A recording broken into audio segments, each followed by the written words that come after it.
अभिषेक, देखिए अक्सर ये देखा जाता है कि चुनाव के एंड पहले इसी तरह के आरोप प्रत्यारोप लगते हैं, खासतौर पर ईवीएम हो या फिर बैलेट बॉक्स हो, उस तरीके की जो तमाम प्रक्रिया है उसको लेकर सवाल उठाए जाते हैं कि इसमें धांधली की जा रही है, गड़बड़ी की जा रही है। लेकिन जिस तरीके से तस्वीरें बरेली से सामने आई उसको लेकर अब प्रशासन क्या कह रहा है?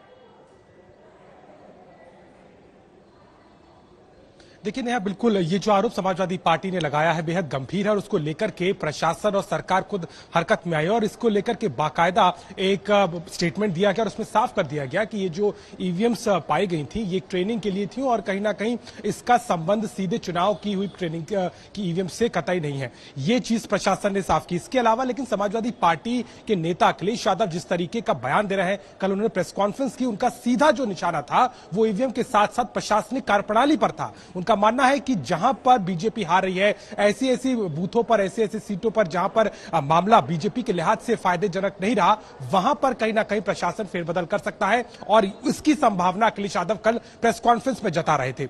इसमें कोई दो राय नहीं है कि इससे पहले के चुनाव में भी चाहे अखिलेश यादव हो चाहे बाकी विपक्षी दल हो, वो ईवीएम को लेकर के सवाल उठाते रहे। पहले ईवीएम में मैनिपुलेशन की बात होती थी, टैंपरिंग की बात होती थी, लेकिन अब उसके मेंटेनेंस और उसके मैनेजमेंट को लेकर के साफ तौर पर सवाल खड़े हो रहे हैं, जो इनडायरेक्टली हम कह सकते हैं कि प्रशासनिक अमले पर एक तरीके से सवाल है। लेकिन चाहे बीजेपी हो समाजवादी पार्टी, दोनों को पता है कि ऐसे समय में बहुत जरूरी होगा कि जब तक निर्णय नहीं आ जाते तब तक इस मुद्दे को लेकर के ज्यादा कुछ नहीं कहा जा सकता। लेकिन अखिलेश यादव के तेवर बिल्कुल साफ कह रहे हैं। उन्होंने अपने सारे काडर को और अपने कार्यकर्ताओं को आदेश दे दिया है।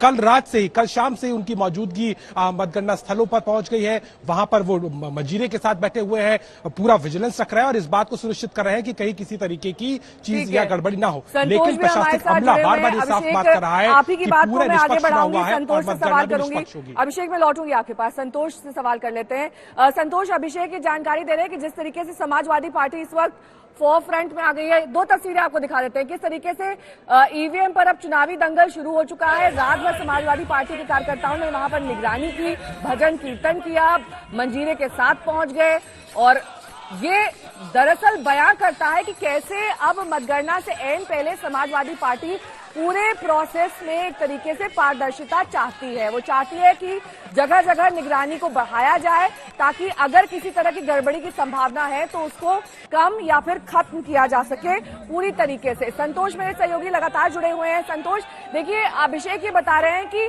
समाजवादी पार्टी अब पूरी फुल फोर्स के साथ फोरग्राउंड में आ गई है। उन्होंने अपने कार्यकर्ताओं को लगा दिया है कि आप यहाँ पर नजर रखिए, बताइए अगर कोई गड़बड़ी है, अगर आपको किसी चीज की संभावना नजर आती है कि ईवीएम में टैंपरिंग की जा रही है या इसे किसी दूसरे स्थान पर ले जाया जा रहा है। लेकिन प्रशासन इसको लेकर कैसे मुस्तैद है? क्योंकि इतनी बड़ी संख्या में अगर आप समाजवादी पार्टी के कार्यकर्ता जगह जगह लगा देंगे तो उन्हें भी तो कंट्रोल करना एक चुनौती है।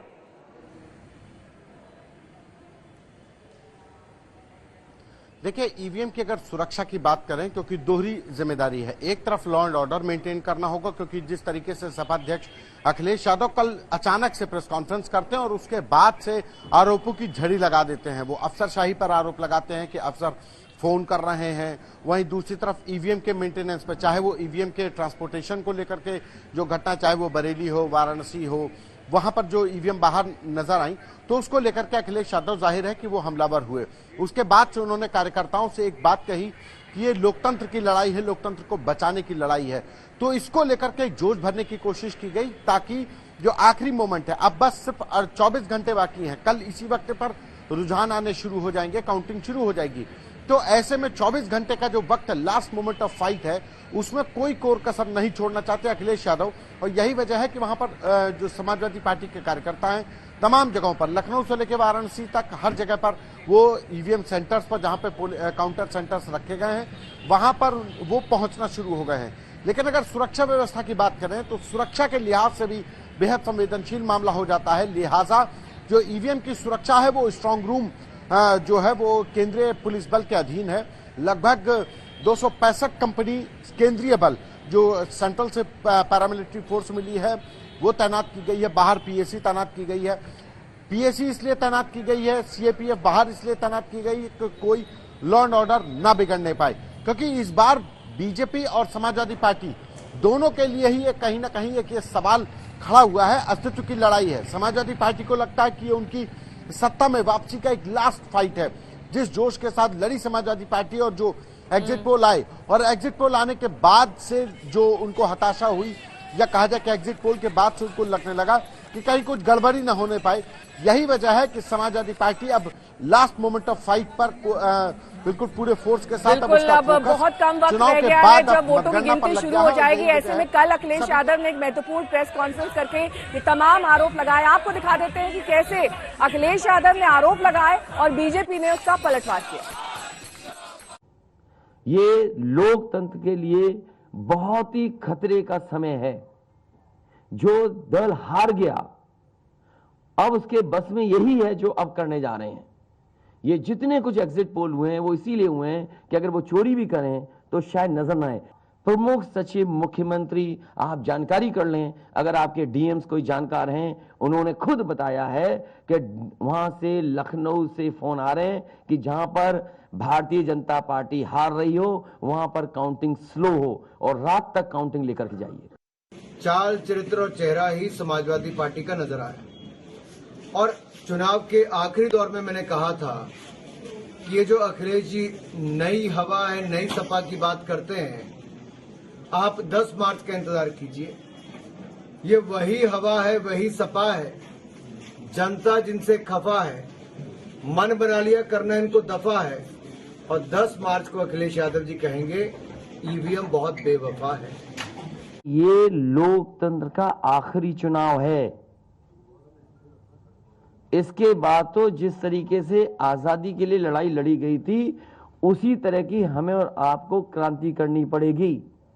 मैं तो अपने नौजवानों से अपील करूंगा कि जहां किसान इतने साल बैठे रहे तब सरकार झुकी, कम से कम 3 दिन लोकतंत्र के अखंड प्रहरी बनकर के ईवीएम्स को बचाएं और चुनाव को बचाएं। 7 चरण के चुनाव के बाद जो अलग अलग चैनलों, एजेंसियों के माध्यम से एग्जिट पोल आए, जिसमें भाजपा एक बार फिर से बड़े बहुमत के साथ सत्ता में वापसी कर रही है, उसके बाद उनके गुंडे, उनके अपराधी, उनके तथाकथित गठबंधन कहूं हठबंधन करने वाले जो उनके साथी सहयोगी हैं, वो सब बौखलाए हुए और उनके आरोप निश्चित तौर से माहौल को खराब करने की कोशिश है। श्री अखिलेश यादव जी, मैं आपसे कहना चाहता हूं, धैर्य रखो।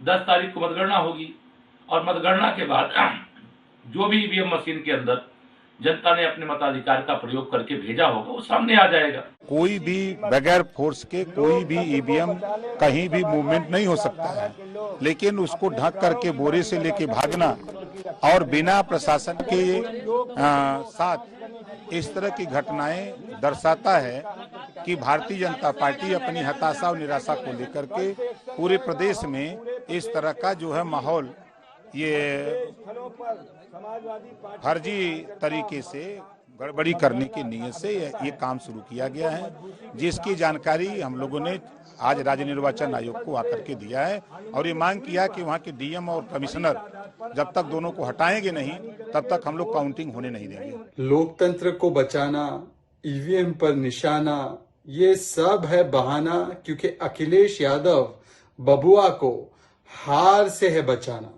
देखिए, अपनी हार को देखते हुए अब अखिलेश यादव इतना बौखला गए हैं और परिवार तंत्र में जो विश्वास रखते हैं वो लोकतंत्र के तमाम संस्थाओं के खिलाफ अविश्वास पैदा करना उन्होंने शुरू कर दिया है।